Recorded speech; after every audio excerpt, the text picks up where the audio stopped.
وائسرا نے ملاقات کے لیے بلایا. 11 بجے کا وقت تھا, مجھے یاد ہے. یہ بڑے پنکچول تھے ان چیزوں کے, اوقات کے تو خاص طور پر. 11 بجے کا وقت معلوم ہے, بیٹھے ہوئے ہیں. ادھر سے گھنٹی پہ گھنٹی آ رہی ہے کہ آئے کیوں نہیں. خود نہیں جواب دے رہے. پرائیویٹ سیکرٹری کہتے ہیں کہ ان سے کہیے کہ ہاں میں اپنی کنوینئنس پہ آؤں گا, تھوڑا سا وقت لگے گا. وائسرا کو جواب دیا جا رہا ہے.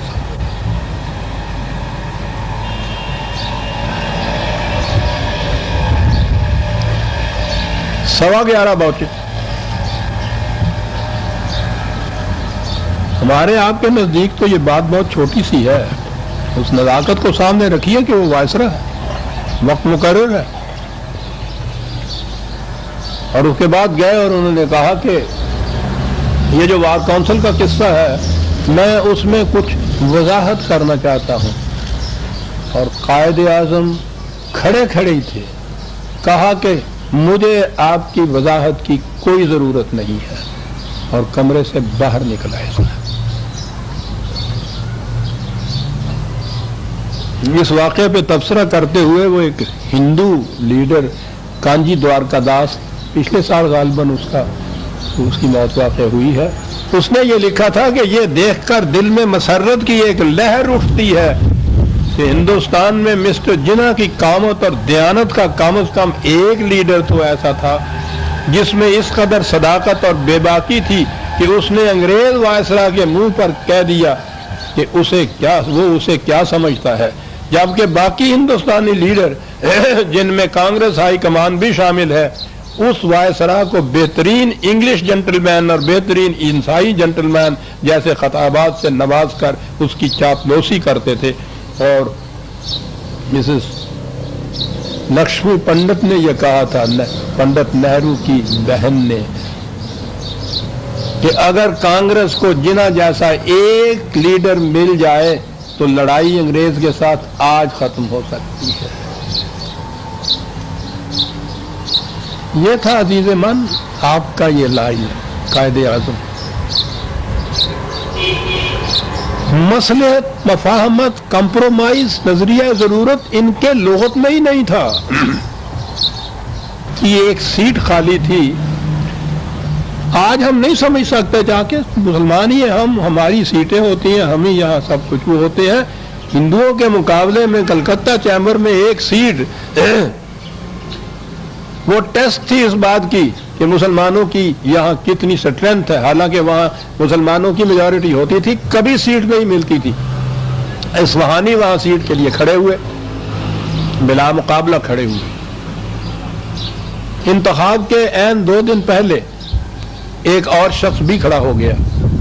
انہیں تشویش ہوئی کہ اب ووٹیں بٹ جائیں گی. عبدالرحمان صدیقی ان کے ساتھی تھے. وہ ایک شام آئے. اصفہانی نے خود اپنی کتاب میں اس واقعہ کو لکھا ہے. کچھ آہستہ آہستہ آپس میں باتیں کر رہے تھے. قائد اعظم دور بیٹھے تھے.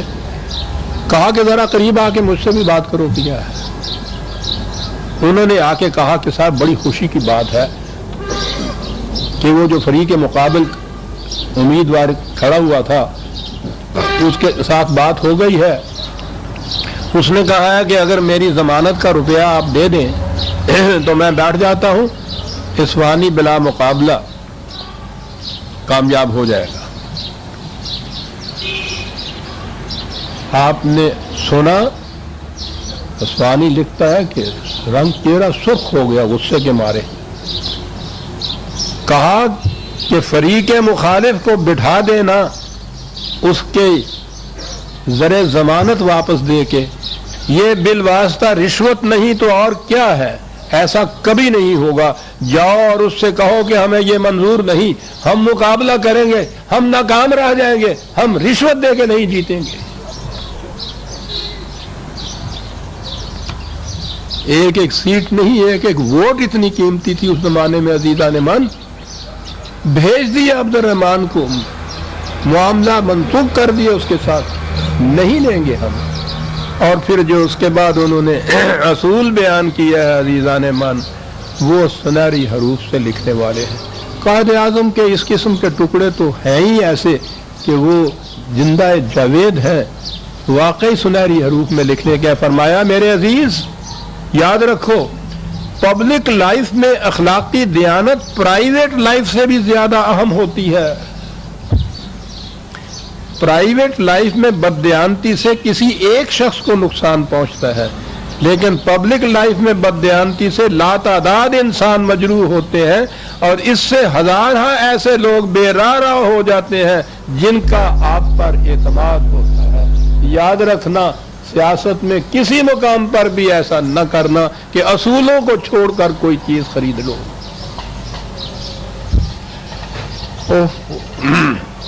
عام طور پر کہا جاتا ہے کہ یہ مسلم لیگ، یہ سرمایہ داروں کی، جاگیرداروں کی، ذمہ داروں کی، کارخانداروں کی یہ جماعت تھی صاحب، حریت پسند اس کے ساتھ کہاں تھے؟ ٹھیک ہے یہ لوگ تھے، لیکن قائد اعظم کا ان کے ساتھ کیا رویہ تھا؟ میں نے عرض کیا ہے کہ وقت وہ تھا کہ جہاں اگر 50,000 روپیہ ہوتا تو تحریک پاکستان کچھ اور ہوتی، آرآر کو دینے کے لیے ہی اگر کچھ پیسے ہوتے تو مسئلہ ہی کچھ اور ہوتا۔ ایسے وقت میں انہوں نے قائد اعظم نے 1943 میں آل انڈیا مسلم لیگ دہلی کے سیشن میں اعلان کیا کہ اس مقام پر میں ذمہ داروں اور سرمایہ داروں کو بھی متنبع کرنا چاہتا ہوں۔ وہ ایک ایسے فتنہ انگیز ابلیسی نظام کی روح سے جو انسان کو ایسا بدمست کر دیتا ہے کہ وہ کسی معقول بات کے سننے کے لیے آمادہ ہی نہیں ہوتا، عوام کے گاڑے پسینے کی کمائی پر رنگ رلیاں مناتے ہیں، عوام کی محنت کو غصب کر لینے کا جذبہ ان کے رگو پے میں سرایت کر چکا ہے۔ میں اکثر دیہات میں گیا ہوں، وہاں میں نے دیکھا ہے کہ لاکھوں خدا کے بندے ہیں جنہیں ایک وقت بھی پیٹ بھر کر روٹی نہیں ملتی۔ کیا اسی کا نام تہذیب ہے؟ کیا یہی پاکستان کا مقصد ہے؟ اگر پاکستان سے یہی مقصود ہے تو میں ایسے پاکستان سے باز آیا۔ اگر ان سرمایہ داروں کے دماغ میں ہوش کی ذرا سی بھی رمق باقی ہے تو انہیں زمانے کے بدلتے ہوئے تقاضوں کے ساتھ چلنا ہوگا۔ اگر انہوں نے ایسا نہ کیا تو ان کا خدا حافظ، ہم ان کی کوئی مدد نہیں کریں گے۔ جس وقت ایک ایک شخص کی ضرورت تھی، ایک ایک پیسے کی ضرورت تھی، یہی طبقہ تھا نا جس کے مذاق کہتے ہیں کہ ان کے پیسے کے زور پہ مسلم لیگ کامیاب ہوئی، ان کے ساتھ یہ اشر ہو رہا ہے، یہ کیفیت ہے، اس دھڑلے سے انہیں ٹانکا جا رہا ہے۔ دو ہی باتیں تھی جو انہوں نے کہی تھی،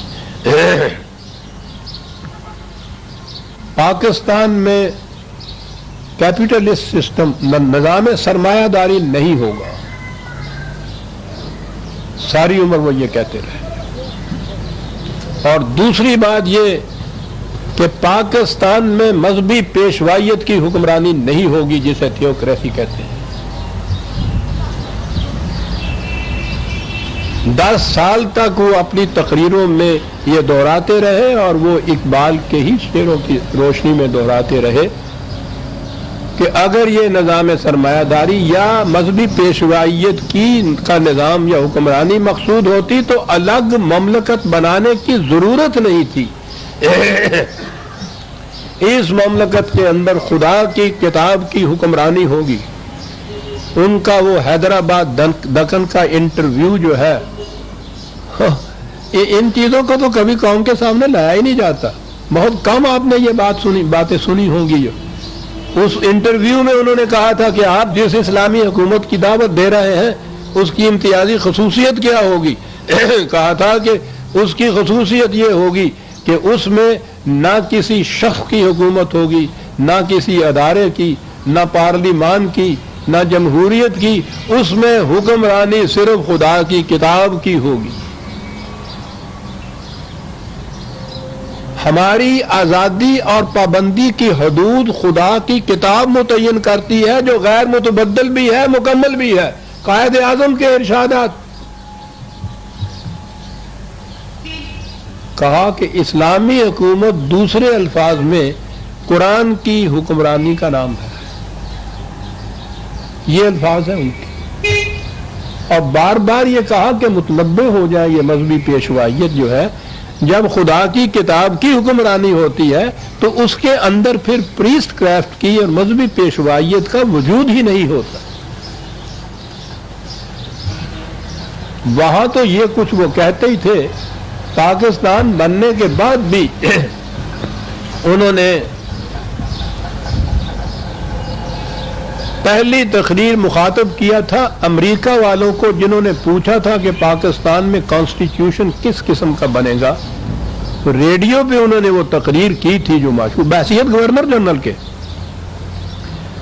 پہلے تو یہ بات کہی تھی کہ بہرحال مسلمانوں پہ مشتمل یہ قوم ہے، ہم جو آئین بنائیں گے تو بہرحال اسلامی ہوگا، اور آخر میں یہ کہا تھا کہ یہ مسلمہ بات ہے کہ پاکستان میں کسی صورت میں بھی تھیوکریسی رائج نہیں ہوگی جس میں حکومت مذہبی پیشواؤں کے ہاتھ میں دے دی جاتی ہے کہ وہ بزام خیش خدائی مشن کو پورا کریں۔ یہ ان کی یوں کہیے کہ آخری پبلک تقریر یا ریڈیو کی تھی جو گورنر جنرل ہونے کی حیثیت سے پاکستان کی مملکت کی طرف سے اعلان کیا گیا تھا کہ یہ یہاں نہیں ہوگا۔ یہ ساری مخالفتیں جھیل کر